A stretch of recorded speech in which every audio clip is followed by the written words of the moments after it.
Hello there, and welcome to day 82 of the 100 Days Python Programming Challenge.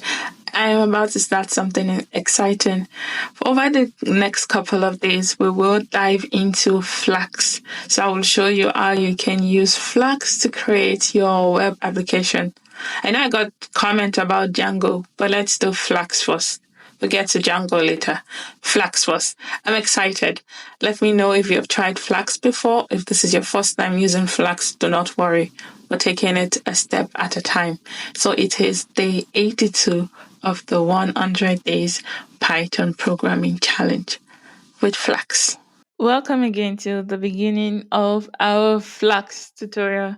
So I really do like Flask, and over the next couple of days I would be showing you how to use Flask in Python. So today is just like going to be an intro on how to set it up in your VS Code. Today we won't be using Jupyter Notebook, we'll be using VS Code. So what is Flask? Flask is a lightweight web application that is designed to make getting started quick and easy, and with the ability to scale up to complex application. So the first thing that we have to do is to install Flask in our VS Code. So I created a folder. I hope it's dark. I hope you can see it. Or I don't know if I should make it light. I know developers don't like to make their stuff light, but it's dark, so I hope you can see this clearly. So today we're going to install Flask. We're going to create a basic Flask application, and we're going to learn about the app root decorator. So what do you need? You just need to have basic knowledge of Python programming, which if you have been following the tutorial since day one, you have more than basic knowledge by now. And then we have to have Python installed in your computer. You should have it installed by now. And then this is our ID, the VS Code. So the first thing that we have to do is to install Flask if you don't have Flask already installed.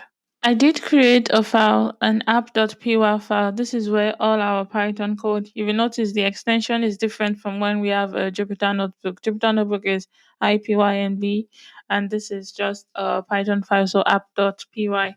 And then we have to install Flask. I already have Flask installed, but would install Flask by using pip install Flask.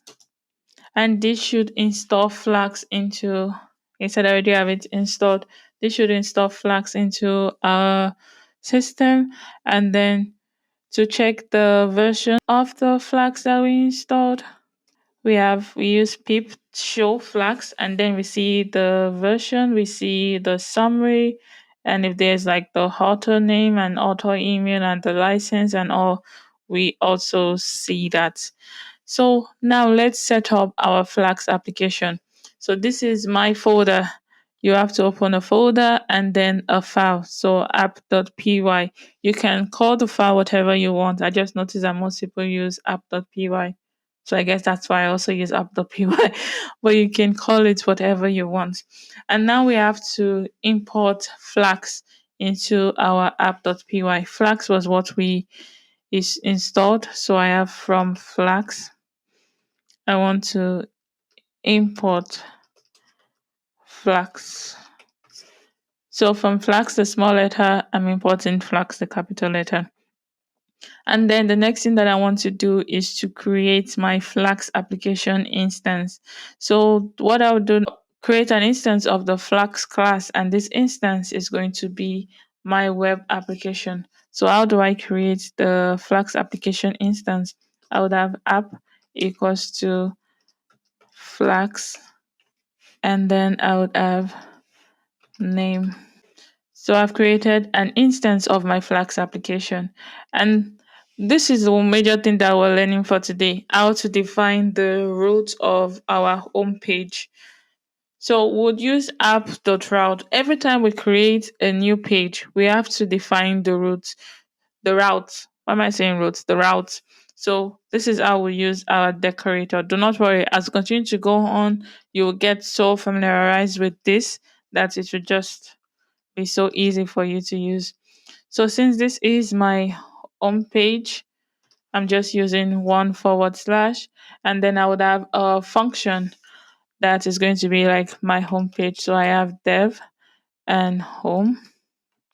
And what do I want to do? I just want it to show hello world, and I would have hello world in my return.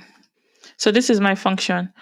All I'm doing is that once I have my localhost URL, I just want to show hello world in my home page. This is my home function. As you keep having more and more pages, you would have multiple functions and you would have multiple app routes.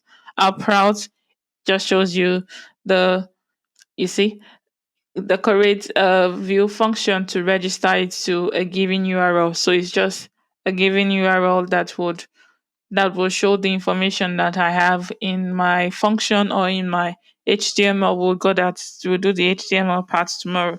Today is just introducing you to Flask. So after that, then I have to run my application. And how do I run my application? I will use if name equals to main, and then I would have my app dot run, and I would have debug equals to true. So what have I done here?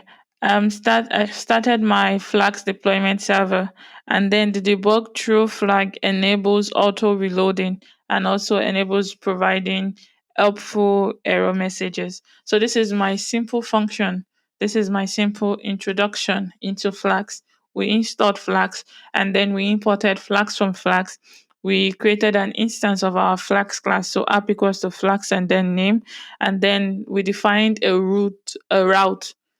I've said route like so many route, and this is for the home page, which is our root URL. If you have multiple URLs, as we have multiple pages, you define your URL name in this app.route, and then I add my function that is just returning hello world, and if name equals to main, then this is me starting the deployment server.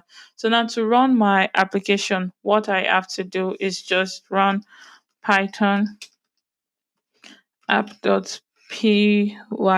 And when I click enter, I would get this notification, this message that this is a deployment server, do not use in production. And you see the URL where it is running. And you see the debugger is active. So if I click on this link, then we have our hello world, which was what we returned. If I change this, for example, to hello for me, and then I open this, you see we have hello for me. So over the next couple of days, we're going to build on Flask. We're going to have more pages. We're going to have HTML, would add style, CSS, and the rest. You do not want to miss the next couple of days where we'll be building web applications with Flask. So today we learned about how to install Flask. We'll be using Visual Studio. Let me know if you're able to install it correctly on your Visual Studio. And we created a basic Flask application, and then you learned about the app.route decorator, app.route that you use for your URL, and then we made a function that works with this URL, and also how to run the Flask app locally. So tomorrow we'll dive into using HTML templates in order to make our app more dynamic and interactive. So see you tomorrow. That is it for this video. Do not forget to subscribe, to like, and leave a comment. Let me know if you have any questions. And as always, the link to the Jupyter Notebook is in the description. See you tomorrow.